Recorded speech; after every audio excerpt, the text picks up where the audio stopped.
Февраль 2021 года. Пришло время, значит, разбирать холодильники. Один на улице, два других тут. И, короче, в каждом из них есть компрессор. И помимо тех компрессоров, которые стоят на холодильниках, до холодильников сейчас трудно добраться, есть еще таких два компрессора. Ну, в общем, решил я узнать, сколько ж в этом компрессоре содержится меди, драгметаллов. Значит, сейчас мы взвесим и посмотрим, сколько весит один компрессор. Так, вот 0. Стоит ли смысл возиться с ним, распиливать и извлекать ли из него медь? Значит, вес компрессора где-то этого 8 килограмм. Вот. А этого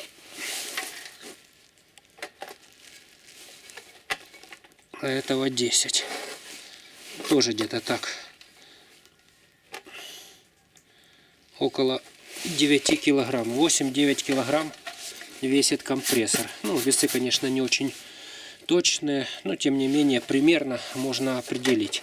Потом на более точных весах взвесим, сколько же будет весить медь из этого компрессора. Сейчас мы будем их распиливать и смотреть. Перед тем, как распиливать, надо убедиться, что болгарка отключена и остаточные токи, которые, значит, в ней остались, не включат болгарку. Поэтому это надо проверить, нажать кнопку. Вот нажали, она не работает. Поэтому теперь уже диск сточился. Вот диск мы откручиваем руками, вернее рукавом. Ух ты, зажался сильно. Видно, радиус уже маленький, и поэтому он плохо откручивается. Так, ставим, значит, новый диск. Где он тут был? А вот он. Атаман. И ставим сюда вот такую вот прокладку из картона, для того, чтобы его можно было открутить. И накручиваем шайбу на болгарку. Накручиваем ее без ключа. Он потом сам автозатянется. И потом его легко можно будет открутить. Для того, чтобы не улететь на Луну и не узнать, где там застрял луноход на Марсе, пилить, значит, компрессор надо правильно. А как правильно? Искрами на себя. Вот. И держать вот так болгарку надо параллельно плоскости реза. Для того, чтобы когда искры летят, вот, во-первых, кожух должен стоять. И искры, когда летят в робу, если вдруг закусит этот компрессор, болгарка полетит вперед. Ну, получается, я так понял, что по неизвестной причине в этом компрессоре есть масло. Неизвестно, есть оно там или нет. И пилить придется как бы стоя. Вот. Конечно, это опасно. Лучше встать на какую-нибудь табуреточку. Для того, чтобы себя обезопасить, одеваем наушники, вот такую маску на лицо. И для того, чтобы, поскольку пилить будем стоячий, надо, значит, обезопасить ноги. Вообще у меня есть алюминиевые трусы. Ну, сейчас зима, то летний вариант, поэтому я взял вот такой вот алюминиевый тазик, чтобы, короче, было безопасно вот, при пилении. И таким макаром мы безопасно его и распилим. Алюминиевые трусы, специальная надежная защита, которая предохранит вашу мотню вот, от различных попаданий и бедствий. Разработал дополнительно вот такой вот гермошлем.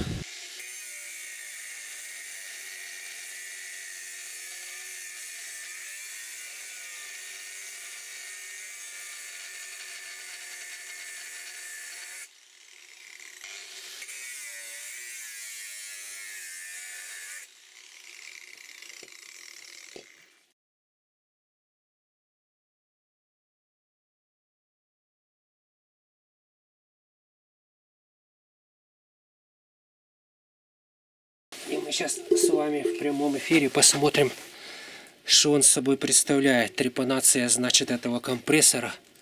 Снимаем. О, металл очень толстый. Снимаем, и там обмотка. Такие разные причиндалы там. Это какой-то пластик, может какая-то электроника. Это металлические. Теперь его надо оттуда как-то изъять. Говорили, что там есть масло. Никакого масла. Ой, есть. Ты смотри. Потекло. Чуть-чуть он на землю, значит. Потекло масло. Оставшееся масло сольем в коробочку. Может, оно нам еще пригодится.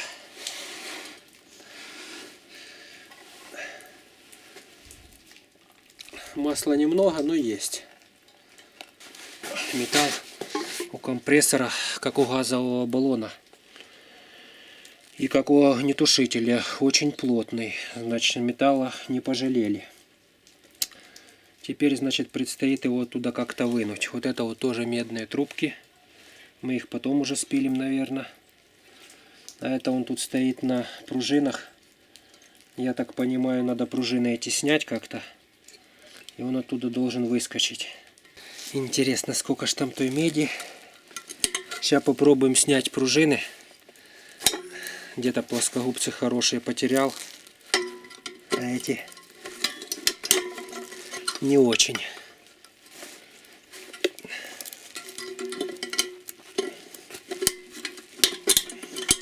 Да, после того, как я вытащил одну пружину, он начал двигаться. О, то есть получается, что на пружинах, как на амортизаторах, он там сидит.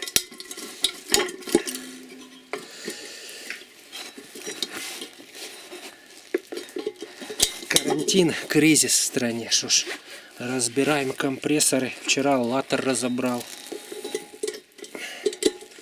Сегодня компрессор. Так по чуть-чуть. И двигается этот процесс медный. Медовая жизнь.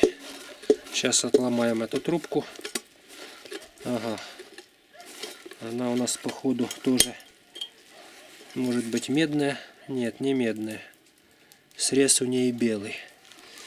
Так, и вытаскиваем оттуда этот мотор. Вот так. Он по логике должен оттуда как-то вылезти. Вылазь. О, внутри там соединительный какой-то провод. Мы его отрежем. И внутри вот такая вот байда. Значит, медная там тоже есть трубка. Ого, какая красота, ребята. Вот это мотор. Слушайте, аж прям жалко его разбирать на металлолом. Медь. Вот, хороший трансформатор. То есть этот, ну я так понимаю, это обычный трансформатор, обычный мотор, которому какое-то вот это вот изделие приделано, и он гонит воздух, компрессор. То есть, в принципе, его можно переделать на трансформатор. Ну, сейчас эти современные китайские трансформаторы, значит, дают фору нашим отечественным. Поэтому придется его резать. Сколько там той меди? Ну, не сильно много, но есть. Обмотка хорошая. Вот видите, получается.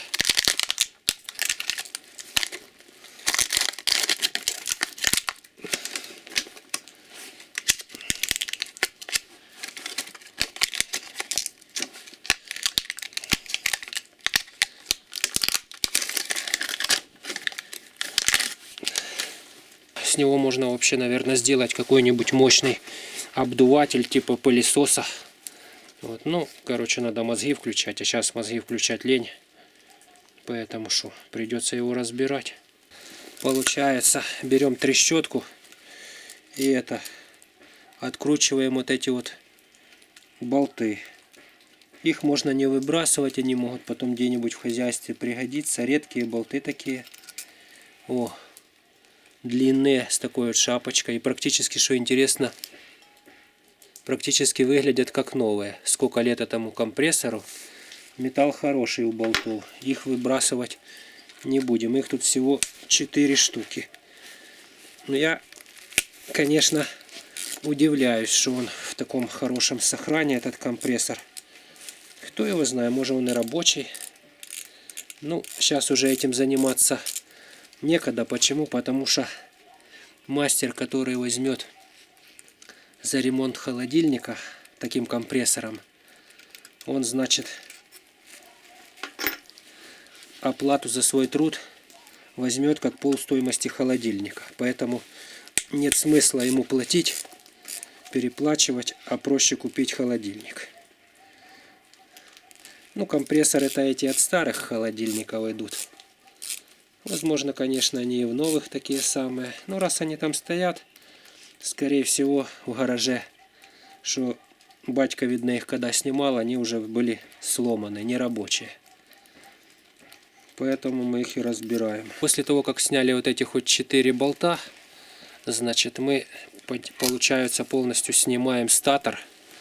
О, так вот выглядит статор, такой красивый, с ротора.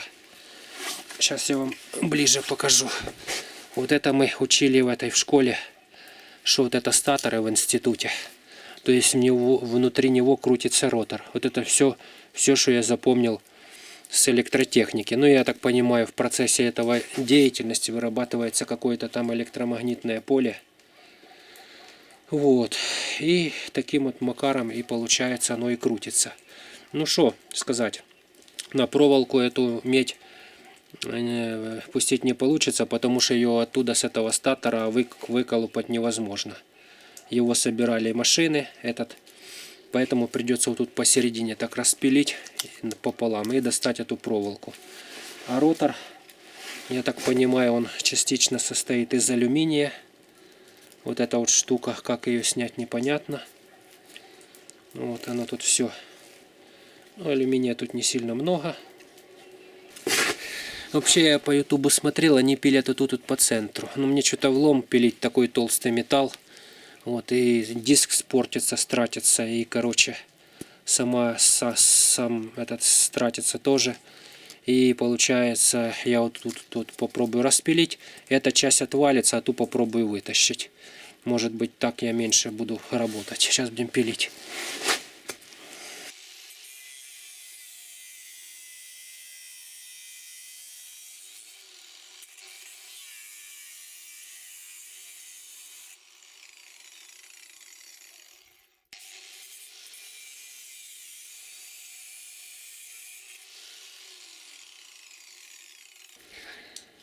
Распилил, вот такая красота получается.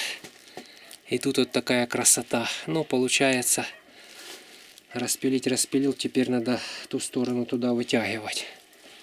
Получится ли у меня это сделать, кто его знает. Ну, будем пробовать.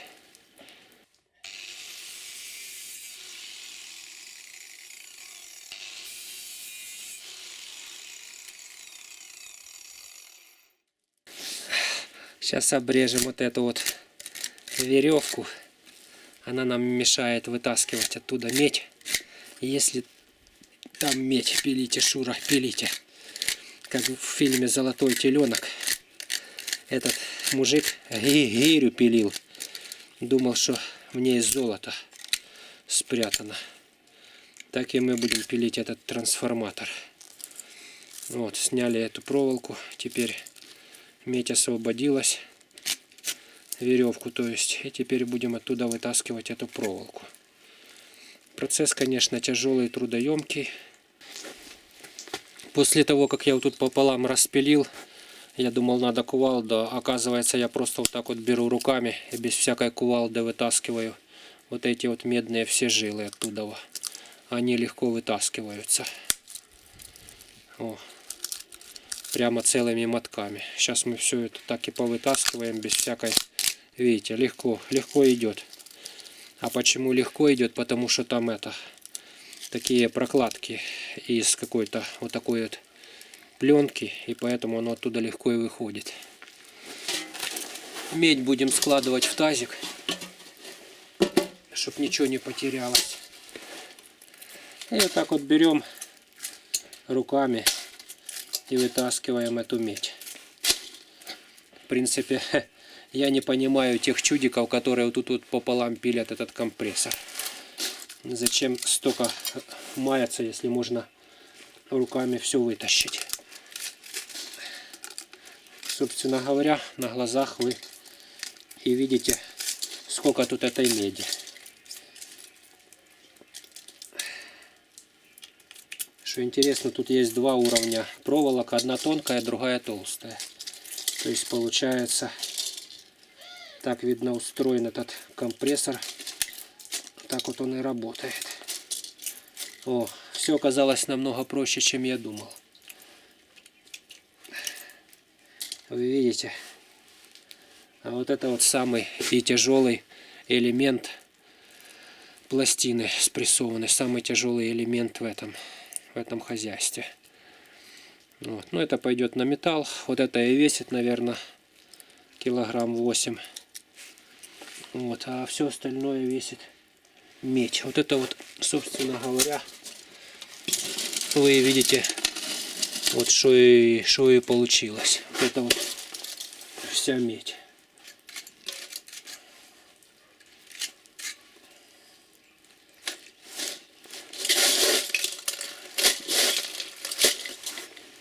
Также еще у нас из меди осталось внутри, вот там вот то кольцо. Как его оттуда снять, непонятно. И вот эти вот проволочки. Значит, ну попробуем его выломать оттуда.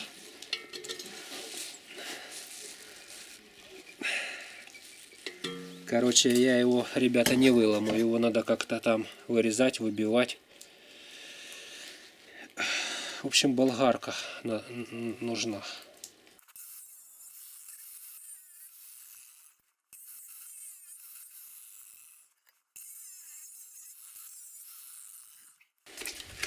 Так.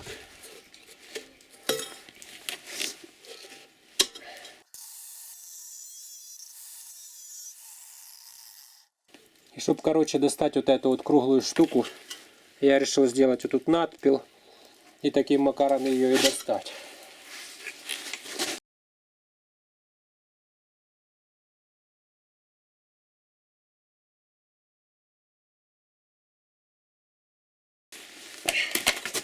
Думал одно, получилось по-другому. Короче, туда она выпала. Надпил сделал, и вот так вот его, короче, сейчас я вот так вот его, хоп, и отломаю. Тут, конечно, есть какая-то там медь, но уже возиться с ней не стоит. Вот это вот медь, а тут эта медь, остатки с ней уже бессмысленно возиться. Все. Ну, тут еще внутри есть какой-то патрубок, но его уже, вон он, видите, торчит. Его отломать, больше наработаешься, чем с него отломаешь что-то. Все, вот это все чермет.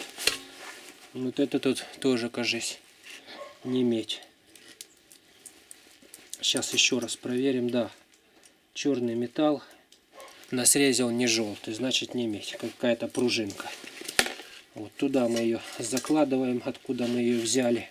Вопрос стал по вот этому вот алюминиевому. Ну сколько тут алюминия грамм? Немного, можно ним пожертвовать. Потому что вот это внутри этого алюминия еще, оказывается, есть вот такой вот металлический какой-то сердечник. Вот. Возиться неохота. Интересно, что там в этой коробочке. Сейчас мы посмотрим.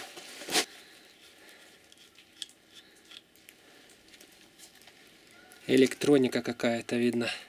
Это все металл, а это, видно, какой-то блочок. Как бы его расщепнуть, посмотреть. Интересно, что там внутри. Никогда не разбирал компрессор. Вот это впервые в жизни. Интересно.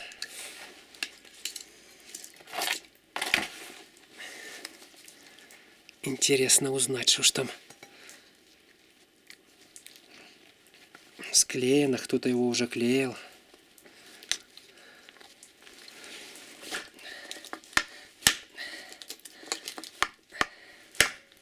О, как делали советский пластик, что даже топором не бьется и не ломается. Вот это пластик.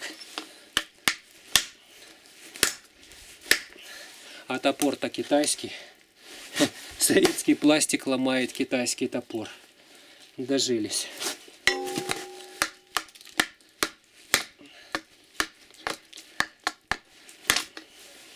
что ж там такое? Хороший пластик, кстати. О, может там медь есть. Какая-то воздушная камера. Внутри там пусто. Ничего нету. Пусто. Так, все, это в мусор пошло. Это пошло сюда. Это сюда. Так. С этого уже ничего не сделаешь. Теперь остался алюминиевый. Вот это вот что-то может на медь похоже. А ну надпилим чуть-чуть.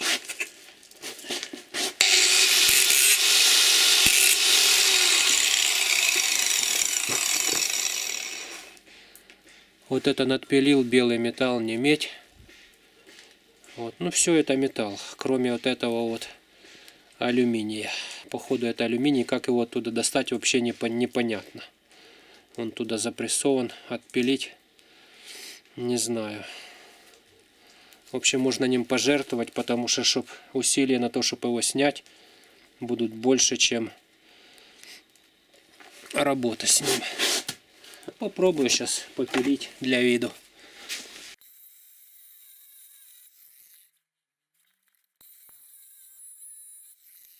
Короче, это алюминий, а это металлический сердечник. Непонятно, как этот алюминий оттуда снять. Ну, вес его тут грамм 20. Если учитывать, что килограмм стоит 20 гривен, то это на 2 рубля. В общем, не стоит с ним даже и возиться.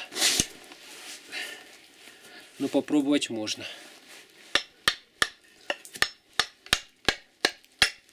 Пока стукал, пока понял, как оно работает. Получается, статор крутит ротор. К ротору прикреплен вот этот вот вал, алюминий, этот сердечник. И эта вся система двигает вот эту вот систему. Ну, короче, эту систему. Я так понимаю, оно, наверное, работает типа как помпа. Создает, видно, тут либо давление, либо разрежение. Вот. Ну, раз это компрессор, видно давление. И, короче, получается, вот так вот оно захватывает воздух и толкает туда, через поршень, вот в эту систему. А по этой трубке уже идет газ. Все. Вот. Хорошая система, кстати. Чего он ломается, непонятно, потому что тут фактически это самое, ну, бесконечная жизнь у этого компрессора. Тут все детали хорошие, все рабочее. Короче, не получается снять. Стукал по этому алюминию. Вот, там шайба какая-то, если ее видно, как-то надо оттуда снять. Но мне лень это делать. Вот так вот закрывается наша болванка. И взвешиваем. И, ребята, теперь для чистоты эксперимента мы, значит, взвесим, сколько же оно весит, это медь. Есть весы, есть кулек. Перекладываем, значит, вот эти вот трубочки туда. Вот эту трубочку. Вот эти все трубочки туда. И перекладываем саму эту всю медь. Пленку выбрасываем. Обжигать мы пока не будем. Я так никогда таким делом не занимался. Это впервые. Значит, о.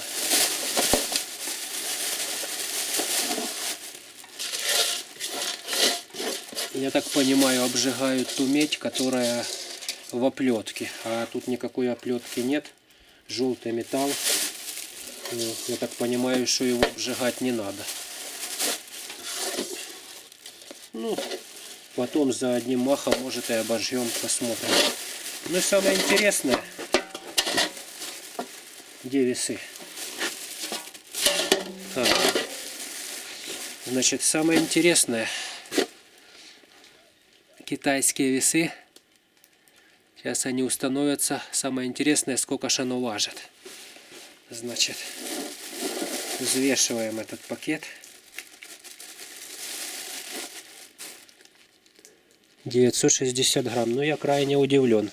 У меня, значит, там вот еще есть медь с латера. Ну, я уже ее потом буду взвешивать.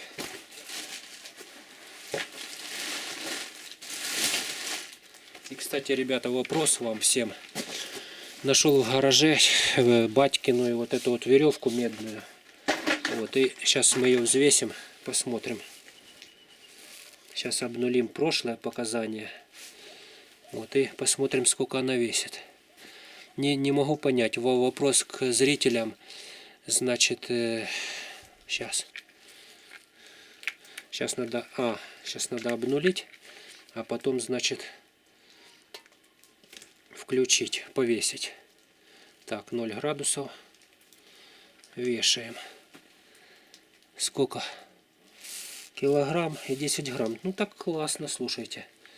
Вопрос зрителям, для чего нужна такая вот медная веревка. Она очень гибкая, гнется. Типа для масс, для клем каких-то, наверное. Куда мне ее девать? На металл 30 метров длина. На металл вроде сдавать жалко. Вот. А куда ее девать, непонятно. 2 мотка у меня таких. Если кому зрителям надо, могу выслать. Вот. Ну что получается? Выводы какие? Значит, с компрессора получилось килограмм меди. О, килограмм меди. Килограмм меди стоит. Собаки собираются лететь на Луну. Подцепим. Ну, те весы, может, не сильно точные были.